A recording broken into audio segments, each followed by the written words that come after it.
रियासती वज़ीर municipal administration के टी रामाराव ने प्रणय शहर में तरक्याती कामों को तरजीह असास पर मुकम्मल करने का तयख़ुन दिया।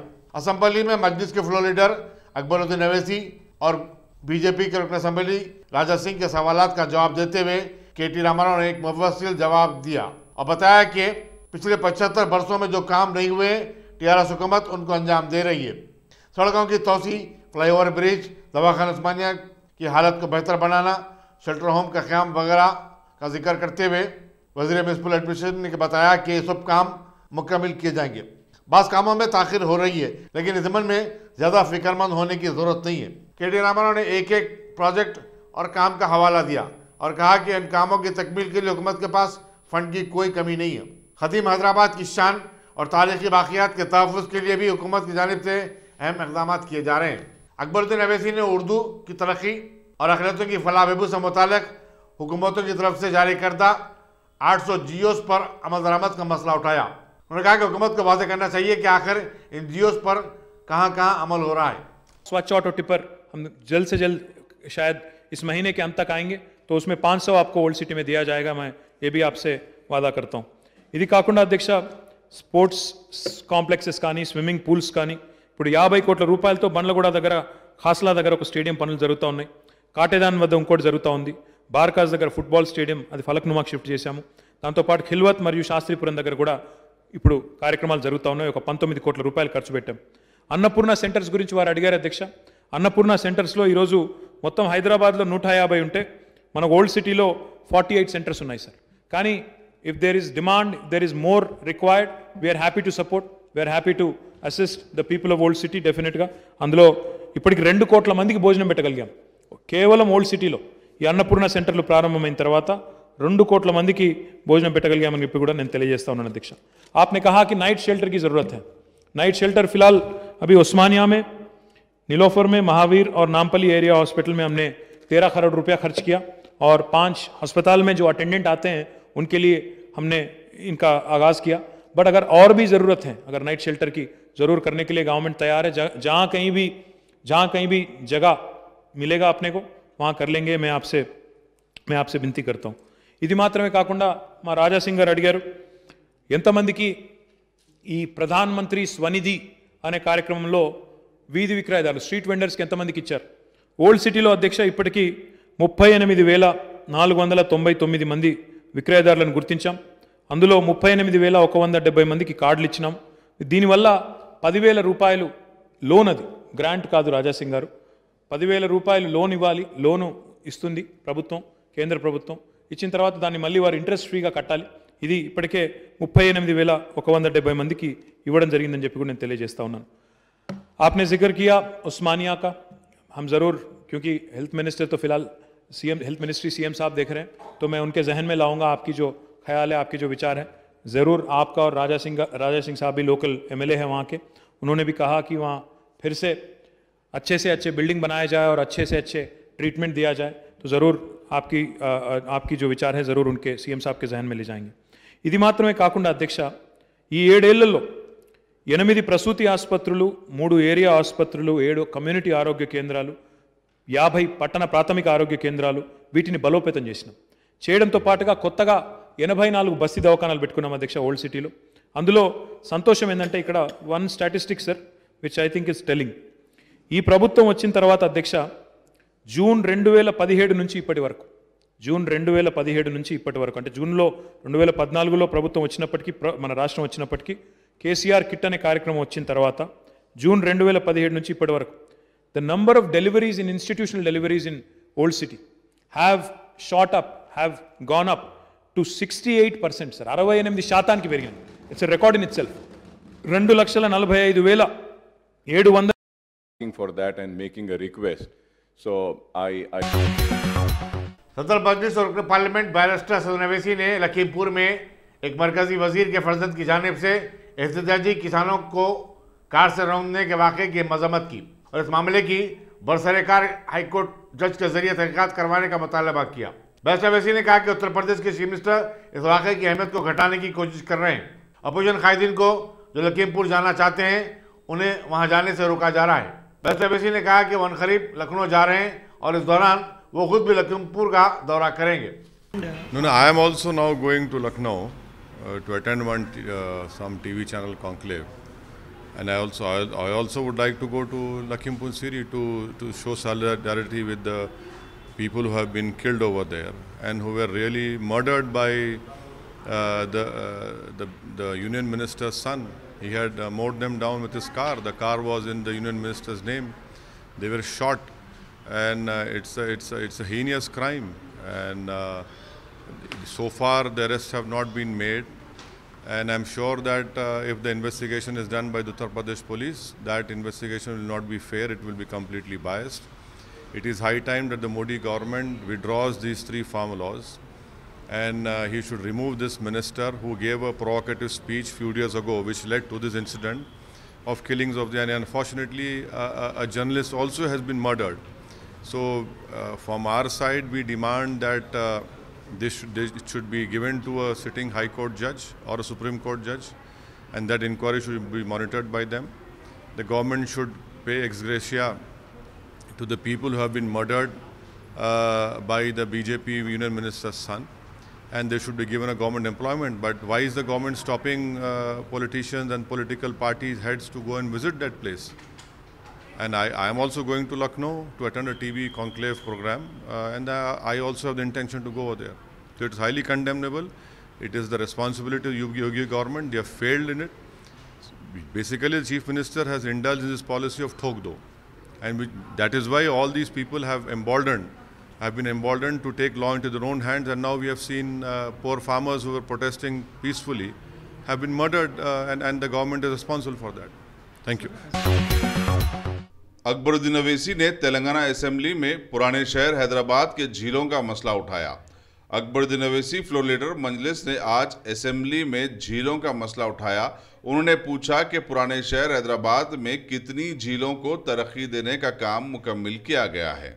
साथ ही उन्होंने नेकलेस रोड, आईमैक्स और दीगर तफरीही मरकज का बारे में भी सवाल किया। उन्होंने कहा कि शहर में जितनी भी झीलें हैं उनकी नई बाउंड्री बनाने की जरूरत है। इस सवाल के जवाब देते हुए वजीर नज़्म नस्क के.टी. रामाराव ने कहा कि 31 ट्रीटमेंट प्लांट लगाने हैं, उनमें 25 झीलों पर कायम किए जाएंगे ताकि झील साफ रहे, नाले भी साफ रहें और मूसे नदी में जाने वाला पानी भी साफ रहे। उन्होंने कहा कि इस मसले पर 6 अक्टूबर को असेंबली में इजलास मुनक्किद किया जाएगा, जिसमें शहर से ताल्लुक़ रखने वाले अरकान असेंबली में शिरकत कर सकते हैं। मोहतरम स्पीकर साहब,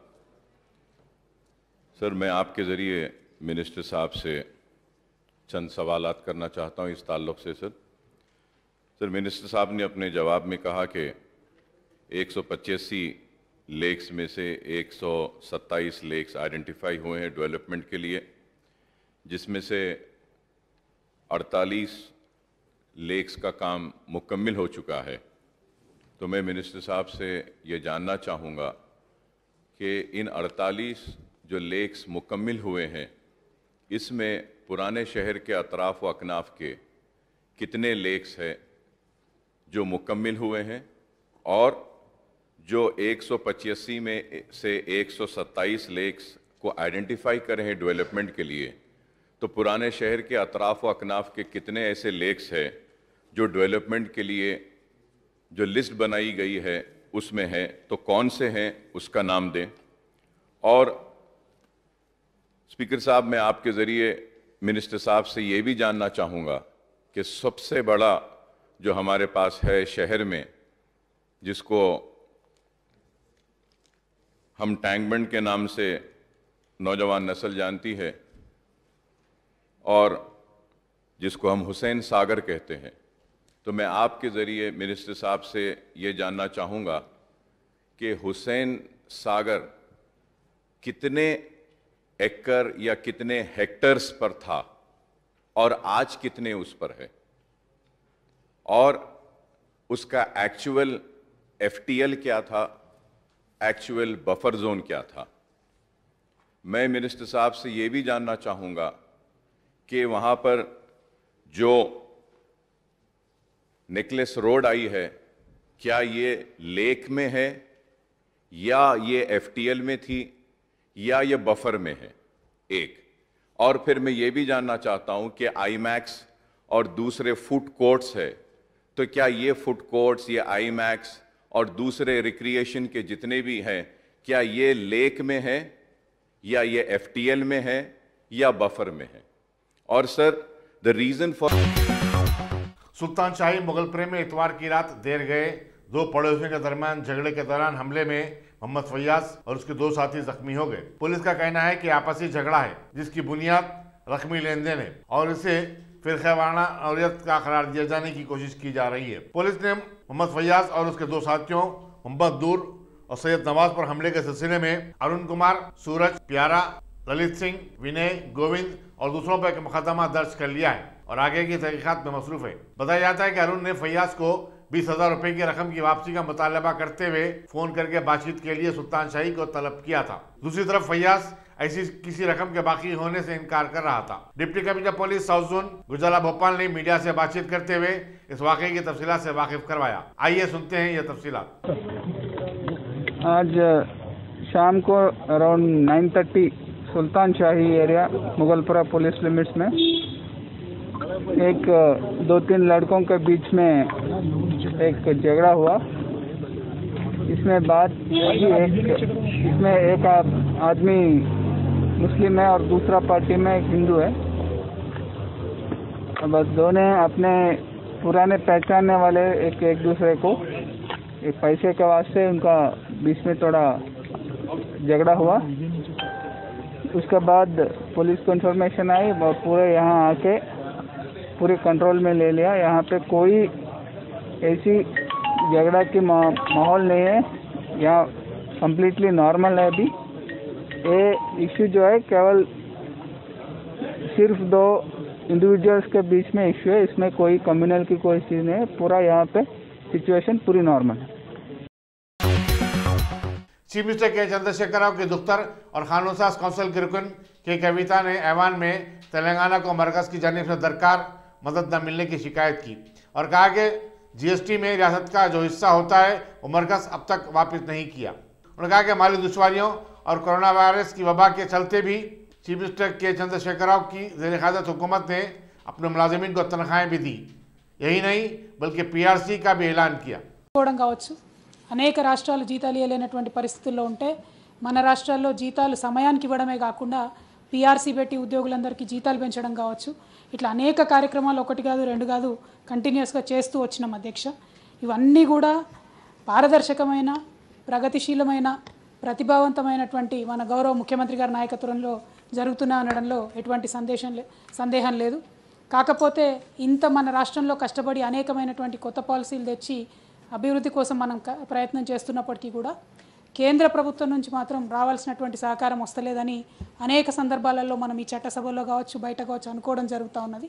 మరీ ముఖ్యంగా గౌరవ ఆర్థిక మంత్రి గారు ఇక్కడ ఉన్నారు కాబట్టి మనకు ట్యాక్సెస్లో రావాల్సినటువంటి వాటా టంచన్గా కేంద్ర ప్రభుత్వం నుంచి వస్తున్నదా వస్తలేదా, రెండవది ఫైనాన్స్ కమిషన్ నుంచి రావాల్సినటువంటి సహకారం లభిస్తున్నదా లేదా, జిఎస్టీ నుంచి మనకు రావాల్సినటువంటి అప్పులు మేము అప్పుడు పార్లమెంట్లో ఉన్నప్పుడు కూడా రెగ్యులర్గా ప్రతి సంవత్సరం ఫాలోఅప్ చేసినా కూడా ఎప్పుడు పెండింగ్ ఉండేది మనకు జిఎస్టీలో మనకు రావాల్సినటువంటి వాటా, మరి ఆ వాటా కేంద్ర ప్రభుత్వం నుంచి వస్తున్నదా లేదా, ఇవి రాకపోవడం వల్ల మన రాష్ట్రం యొక్క పురోగతికి ఏమన్నా ఆటంకం జరుగుతున్నదా దయచేసి వివరించవలసిందిగా మీ ద్వారా వారిని కోరుతా ఉన్నాను అధ్యక్ష. रियासती वज़ीर तालीम सबीर चंद्रा रेड्डी ने महेश्वरम असम्बली हल्के के तहत आने वाले 2 डिवीजनों सरूरनगर और आरके पुरम के ख्वातीन में बदकम्मा साड़ियाँ तकसीम की। उन्होंने कहा कि रियासती हुकूमत रमज़ान, क्रिसमस और बदकम्मा के मौके पर गरीब आवाम में मलबूसा तकसीम करती है और उनकी खुशियों में खुद को शामिल करती है। वज़ीर तालीम ने बताया कि हुकूमत ख्वातीन की फलाह बहबूद और उनकी तरक्की के लिए कई इक़दाम को रुबेमल ला रही है। తెలంగాణ రాష్ట్రంలో బతుకమ్మ పండుగ వచ్చిందంటే ఆడబిడ్డలందరూ కేసీఆర్ గారి వైపు తిరిగి చూస్తూ ఉంటారు. ఎందుకంటే బతుకమ్మ పండుగ వచ్చిందంటే తప్పకుండా కేసీఆర్ గారు ప్రతి ఇంట్లో 18 సంవత్సరాల నిండి ఆడబిడ్డకి తప్పకుండా చీరను కానుక రూపంలో పంపిస్తారని తెలంగాణ ఆడబిడ్డలందరూ ఎదురు చూస్తున్న సందర్భంలో ఈ సంవత్సరం దాదాపుగా 318 కోట్ల రూపాయలు ఖర్చు పెట్టి రకరకాల కలర్స్ ఎప్పుడు లేనంత మంచి డిజైన్స్తో ఈరోజు చీరలు నేయించి ఆడబిడ్డలందరికీ ఇవ్వాలనే కార్యక్రమం నిన్నటి నుండి మొదలు పెట్టడం జరిగింది. 1,08,00,000 మందికి అందించాలనే లక్ష్యం పెట్టుకోవడం జరిగింది. దాంట్లో నిన్నటి నుండి మొదలు పెట్టడం జరిగింది. దీంట్లో కలర్స్ డిజైన్స్ ఎక్కువ ఇంక్లూడ్ చేయడానికి గౌరవ మంత్రి గారు కేటీఆర్ గారు ప్రత్యేకమైన శ్రద్ధ తీసుకొని చాలామంది లేడీస్ని పిలిచి ఏ కలర్ అయితే బాగుంటుంది, ఏ డిజైన్ అయితే బాగుంటుంది అని అడిగి కొన్ని డిజైన్స్ కలర్స్ కూడా యాడ్ చేస్తున్నారు. దాదాపు 290 వర్ణాలలో ఈరోజు ఈ చీరలు రావడం జరిగింది. దీని వెనకాల ఆడబిడ్డలకు చిరుకానుక ఇవ్వాలని ఒకటైతే लिंगपल्ली में खवातीन ने बदकम्मा के मौके पर हुकूमत की तरफ से तकसीम की जाने वाली साड़ियों को कबूल करने से इनकार कर दिया। इस सिलसिले में मुनक़दा तकरीब में टीआरएस के कायदीन ने इन खवातीन को साड़ियाँ कबूल करने के लिए डराया और धमकाया और पुलिस को भी तलब कर लिया गया था, लेकिन खवातीन ने जो बज़िद थी इन साड़ियों को उनके सामने ही जला दिया। इब्राहिम पटेल में एक स्कूल टीचर के तबादले के खिलाफ तुलबा ने ज़बरदस्त एहतजाज करते हुए उनकी वापसी का मुतालबा किया। तुलबा का कहना है कि एक ऐसे वक्त जबकि कोरोना वायरस की वजह से तालीमी साल मुतासिर हुआ है और असातिज़ा की किल्लत है, मैथमेटिक्स के टीचर का तबादला उनके साथ हक तलफी है। इन एहतजाजी तुलबा ने डीओ से मदाखलत की अपील की है।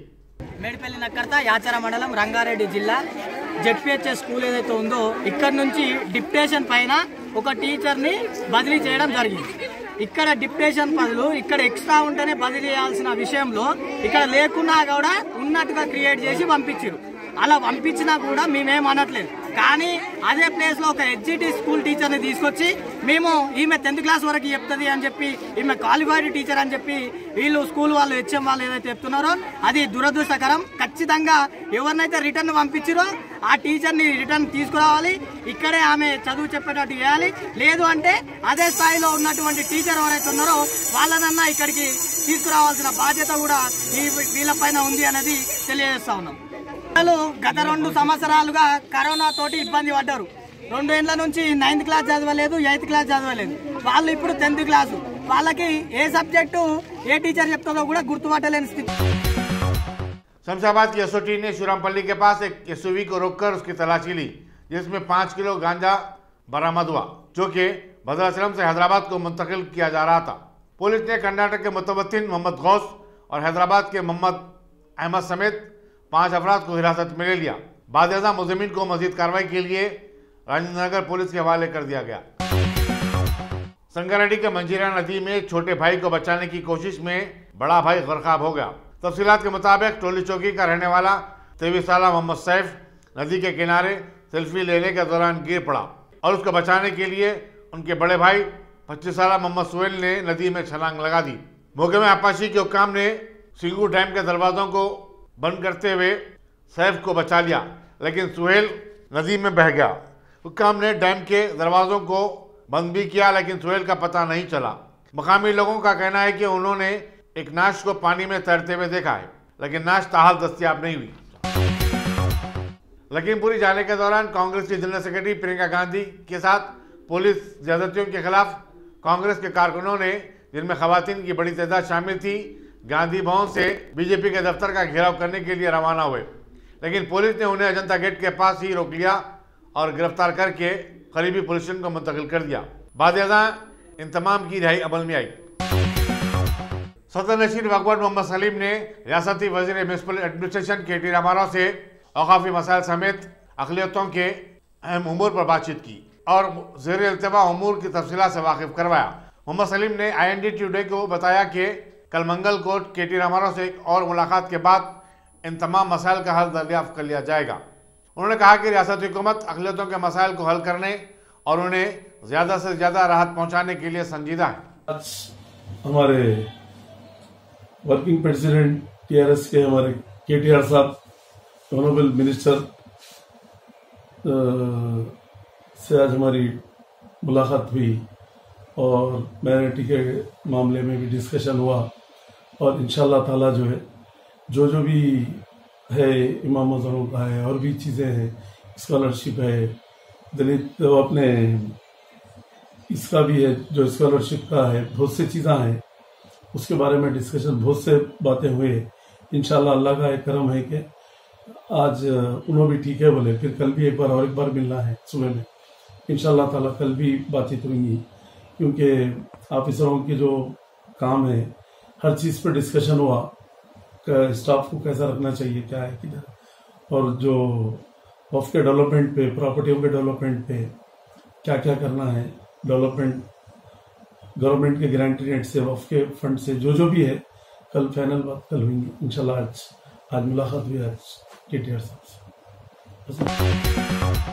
टीआरएस के साबिक रुकन असम्बली प्रेम सिंह राठौर ने साबिक कारपोरेटर मुकेश सिंह के हमरा जुमेरात बाजार में वाक़े गवर्नमेंट हाई स्कूल शहनाजगंज का मुआयना किया, जहां हाल ही में 10 लाख रुपए की मसारिफ से तामीर और मरम्मत का काम मुकम्मल हुआ है। उन्होंने स्कूली बच्चों से मुलाकात करते हुए मिड डे मील की सरबराही से मुतालिक मालूमात भी हासिल की। बाद बदकम्मा फेस्टिवल के सिलसिले में गरीब खवातीन में साड़ियाँ भी तकसीम की गईं। इस मौके पर टीआरएस के कायदीन परशुतम, राजेश सिंह वगैरह भी मौजूद थे। जय तेलंगाना। आज हमारे इंचार्ज प्रेम सिंह राठौड़ जी को यहाँ जुमेरात बाजार शहनाजगंज हाई स्कूल में हम लोग यहाँ इन्फेक्शन के लिए बुलाया गया, जो यहाँ स्कूल में जो प्रॉब्लम्स है और वो बताने के लिए। और आज से 1.5 साल पहले हमारे मैनमपल्ली हनुमत अन्ना जो MLC थे 10 लाख फंड दिए थे उन्होंने, और 10 लाख फंड ले लेके अंदर एक क्लासरूम बनाए हम लोग। और यहाँ कुछ पेंडिंग वर्क है, वो पेंडिंग वर्क के लिए मैं साहब को बुला के, हमारे इंचार्ज साहब को बुला के यहाँ सर्वे कराया, और बहुत जल्दी वो काम भी होगा। काम होने के बाद और यहाँ जो गवर्नमेंट स्कूल है और यहाँ अतराफ यहाँ जितने बस्तियाँ हैं, चंद्रगन बस्ती, अम्बेडकर बस्ती और यहाँ पर देवी नगर और साई नगर, छुड़ी बाज़ार, जितने भी गरीब एरिया है और लोअर धुलपेट के एरिया है, वहाँ से बच्चे यहाँ पढ़ने को आते हैं। और एक 400 स्टूडेंट है यहाँ पर। और मैं साहब से रिक्वेस्ट कर रहा हूँ, एजुकेशन जो मिनिस्टर है हमारे, उनको भी ला के यहाँ पर एक बार यहाँ दौरा करा के और कुछ क्लासरूम ये है कुछ इम्प्रूवमेंट करने के लिए मैं यही विनती करता हूँ साहब से। जय तेलंगाना, जय KCR। हज़रत सैयद शाह वलीउल्लाह मोहम्मद कादरी अल जिलानी और हज़रत सैयद शाह बदरुद्दीन कादरी अल जिलानी के औराद के मौके पर 2 रोज़ा आलमी पैगाम हक कॉन्फ्रेंस का इनेकाद अमल में लाया जा रहा है। मुमताज़ आलिम दीन मौलाना सैयद मोहम्मद हाशमी अशरफी अल जिलानी 9 और 10 अक्टूबर को मुनक़िद होने वाले 2 मुख्तलिफ इजलासों के मेहमान होंगे। सदर इस्तकबालिया इकबाल मुल्तानी ने रोज़ा तकारीब के इंतजाम का जायज़ा लिया और बताया कि 9 अक्टूबर को बाद नमाज शाह दरगाह शरीफ साबिर नगर में इजलास अव्वल होगा, जबकि इजलास दुवम 10 अक्टूबर को बाद नमाज शाह मिलाद मैदान खिलवत में मुनक़िद होगा। अभी खानी भाई ने कहा है कि यहाँ पर जो है खानकाह कादरिया जिलानिया के ज़ेर एहतमाम 2 रोज़ा हक कॉन्फ्रेंस मुनक़िद की गई है, जो 9 और 10 को है। 9 तारीख को बारगाह दरगाह शरीफ के पास है और 10 को जो है मिलाद मैदान खिलवत मुबारक पे मुनक़िद की गई है। और काबिल मुबारकबाद है इंतज़ामिया और ये खानखा के ज़िम्मेदारान कि हज़रत अल्लामा गाज़ी मिलत हाशमी साहब क़िबला को ये मदऊ किए हैं। हज़रत का बहुत दिनों के बाद जो है ना यहाँ पर प्रोग्राम हो रहा है। इंशाअल्लाह ताला लोगों में बड़ा जोश व खरोश है। इंशाअल्लाह अज़ीज़ ये काम अजीम जो है ना कामयाबी जो है ना पे पहुँचेगी। और तमाम से मैं इल्तमास करता हूँ कि हर आदमी बिल्कुल हज़रत के इस्तकबाल के लिए, हज़रत को सुनने के लिए सामे की हैसियत में सब यहाँ पे मौजूद रहें और दूसरों को भी इत्तला दें कि वो बिल्कुल तौर पे वो बहुत ज़्यादा तादाद में यहाँ शिरकत फरमा कर इस कॉन्फ्रेंस को कामयाब बनाएँ। यहाँ पे बहुत से हमारे दिन भी तशरीफ़ फरमा हैं और तमाम हज़रात के सरपरस्ती में इंशाअल्लाह ताला ये प्रोग्राम जो है ना कामयाबी से मुनक़िद होगा। इंशाअल्लाह अज़ीज़ दुआ फरमाइए कि अल्लाह ताला इस प्रोग्राम में को बहुत अजीम और शान तौर पे, क्योंकि हज़रत की जो तशरीफ़ आवारी है ये बहुत बड़ी हैदराबाद के लिए नेमत मुतरक़बा है। बहुत ज़माने के बाद हज़रत तशरीफ़ ला रहे हैं। ऐसे तो हज़रत का 40-45 साल से हैदराबाद से लगाव रहा है और इसमें इस सिलसिले में मिलाद कमेटी, मैं भी एक मिलाद कमेटी का ज़िम्मेदार फ़र्द हूँ। उसकी हैसियत में हज़रत जो है मिलाद कमेटी के तमाम खिताबात को 45 साल से खिताब फरमा रहे हैं। यह मौका है कि अलबत्ता जिलानिया मरकज़ को भी इस बार मौका मिला है, तो मिलाद कमेटी का इसमें भरपूर ताउन रहेगा और हैदराबाद के तमाम तंजीमों का इसमें होता है। शुक्रिया। सदर ऑल इंडिया मुस्लिम सूफी उलमा कौंसिल सूफी सैयद शाह मोहम्मद खैरुद्दीन कादरी ने वक्फ बोर्ड की धांधलियों की CBI तहक़ीक़ात के लिए मस्जिद के फ्लोर लीडर अकबरुद्दीन अवैसी के मुतालबे की तायीद की। मीडिया से बातचीत करते हुए उन्होंने कहा कि सदर नशीन वक्फ बोर्ड मोहम्मद सलीम औक़ाफ़ी इमला की तबाही के ज़िम्मेदार हैं और जब तक ये इस ओहदे पर बरकरार रहेंगे औक़ाफ़ी जायदादों पर गैर मजाज कब्ज़ों का सिलसिला जारी रहेगा। उन्होंने कहा कि मोहम्मद सलीम ने एक कीमती मौक़ूफ़ अराज़ी अपने भाई के नाम कर दी है। उन्होंने बताया कि वो आने वाले दिनों में ऐसी मज़ीद धांधलियों का इंकशाफ करेंगे। बजट में इसका जिक्र नहीं है और ये गवर्नमेंट लैंड बता के इसमें से 100 एकड़ अपने भाई के नाम पे करा लिया है। ये अबुल मुनाफिक जो ये कहते हैं कि मैं एक पैसा नहीं लेता, तो अब इस स्लाटर हाउस से महाना करोड़ों रुपये ये कमा रहे हैं। ये करोड़ों रुपए कमा रहे हैं। ये एक केस नहीं है, अब 2572 एकड़ ज़मीन पे भी इसी तरीके से कब्जे हुए। और ये आपके सामने बता रहा हूँ, ये पहला जो है ना एपिसोड है ये। अब यहाँ से हर 4 दिन 5 दिन के बाद में एक एक कापी ऐसी आते जाएंगी और इनकी असलियत आपके सामने आते जाएंगी। और हमारे मजलिस इत्तेहादुल मुस्लिमीन के फ्लोर लीडर जनाब अकबरुद्दीन अवीसी साहब ने जो असेंबली में हुकूमत तेलंगाना से जो मुतालबा किया है कि वक्फ बोर्ड की जो है ना CBCID के ज़रिए से तहक़ीक़ात होना चाहिए और यकीनन होना चाहिए। और जब भी तहक़ीक़ात होगी ये अबुल मुनाफिक सलाखों के पीछे होगा। ये अबुल मुनाफिक को सलाखों के पीछे से कोई नहीं बचा सकता। अल्हम्दुलिल्लाह आज हमारे फ्लोर लीडर, हमारी जमात आज जो है ना मैदान में आ गई है इनके ख़िलाफ़।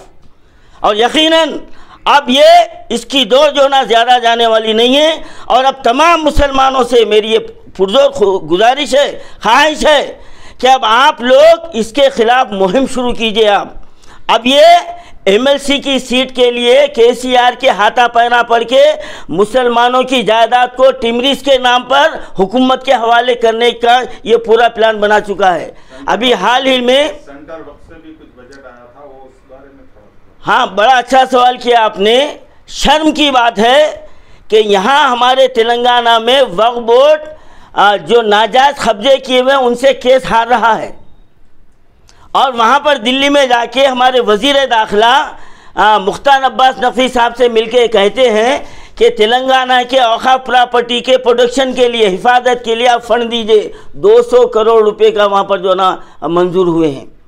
कौन सी प्रॉपर्टी की हिफाजत की जा रही है? एक तो भी निशान दो अबुल मुनाफिक। मैं तुमसे सवाल कर रहा हूँ, तुम जो है ना झूठ पे झूठ तुम जो बोलते जाते हैं, अबुल मुनाफिक जवाब दो। तुम जवाब दो, कौन सी औक़ाफ़ की जायदाद को बचाए? मैं इतने जो है ना रजिस्ट्रियों को कैंसिल करा। अरे कैंसिल कर देना बच्चों का काम है। एक प्रॉपर्टी पे कब्जा लेके बताए तो बताओ मुझे। अगर वाकई तुम मुसलमान हो, तुम्हारे दिल में राई के दाने के बराबर ईमान हो, वो तो है ही नहीं। और मेरा यकीन है कि तुम्हारी नस्ल का जो हाल होने वाला है तुम समझ नहीं सकते। ये वक्त का कानून है। ये अबुल मुनाफिक वक्त का कानून है। जिस तरह कानून ने मूसा अलैहिस्सलाम जब इसको ज़कात के लिए इसको जो ना दावत दिए तो मूसा अलैहिस्सलाम पर ये इल्ज़ाम लगा दिया था। तो ये कानून जब इसका गिरेबान कोई पकड़ता है तो उनके खिलाफ ये इल्ज़ाम लगा देता है। ये वक्त का कानून है और ये तारीख शाहिद है। असम्बली हल्के गोशामैल में, जिसकी नुमाइंदगी बीजेपी के राजा सिंह करते हैं, सड़कों, प्लेग्राउंड्स और कम्युनिटी हॉल्स के नामों की तब्दीली का सिलसिला चल पड़ा है। ताज़ा तरीन वाक़े में रहीमपुरे में वाक़ BR अम्बेडकर प्लेग्राउंड का नाम तब्दील करके उसे लाल बहादुर प्लेग्राउंड रखते हुए नया बोर्ड भी आवेदन कर दिया गया है। मकामी अवाम ने इस पर एहतजाज करते हुए JSMC के हुक्काम से सवाल किया कि आखिर किसकी इमा पर इनाम तब्दील किए जा रहे हैं। उन्होंने कहा कि नई सरकारी इमारत को नए नामों से मौसूम किया जाए तो उस पर किसी को एतराज़ नहीं हो सकता। ब्राह्मण समाज से ताल्लुक़ रखने वाले कई अफराद ने अपने मुतालबात की तरफ हुकूमत की तवज्जो मबज़ूल करवाने असम्बली तक एक रैली निकालने की कोशिश की। पुलिस ने उन्हें असम्बली के करीब पहुंचने से कबल ही हिरासत में ले लिया। आंध्र प्रदेश के chief minister YS Jaganmohan Reddy ने रियासत में अनुदत की सूरत-ए-हाल पर एक जायजा इजलास मुनक़िद किया। उन्होंने जराइम के वाक़यात पर काबू पाने के लिए सख्त इक़दाम करने की ज़रूरत पर जोर दिया। उन्होंने ख़वातीन और बच्चों पर मज़ालिम और मंशियात की रोकथाम के लिए भी खुसूसी हिदायत जारी की। जगनमोहन रेड्डी ने ख़वातीन के तहफ़्फ़ुज़ के लिए जारी फ़ोन ऐप से मुतालिक तफ़सीलात तलब की और कहा कि इस बात को यकीनी बनाया जाए कि हर खातून इस ऐप को अपने फ़ोन में अपलोड करे। इजलास में मौजूद पुलिस अहदेदारों ने बताया कि पूरी रियासत में अब तक 74,13,652 ख़वातीन इस खुसूसी ऐप को अपलोड कर चुके हैं।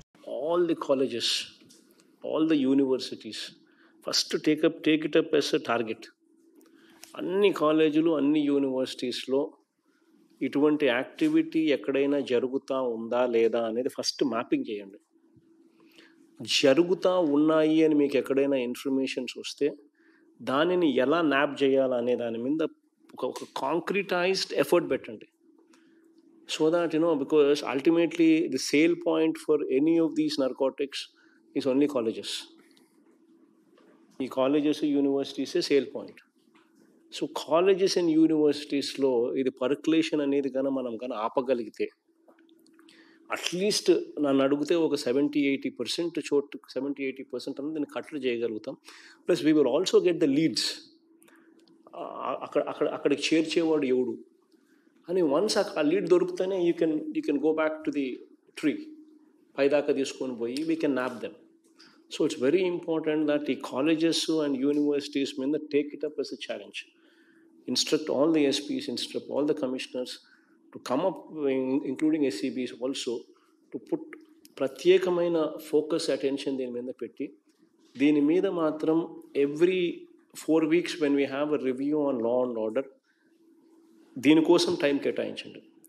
దీని మీద నేను అడుగుతాను అనే దాని విషయం మీద show me improvement then what we have done last time కన్నా ఈసారి ఇంకా ఫర్దర్ ఇంప్రూవ్మెంట్స్ చూపించినాము అనిపించే విధంగా make an action plan, map all the colleges, map all the universities, make sure that all these colleges and universities are drug free. That is the mission with which we will work. Make it drug free. ఆ లెవెల్లోకి తీసుకొని పోండి. దాని మీద యాక్షనబుల్స్, దాని మీద ఎలా చేస్తావు, how are you going to achieve that purpose అనే దాని మీద come up with an action plan and enforce it and implement it.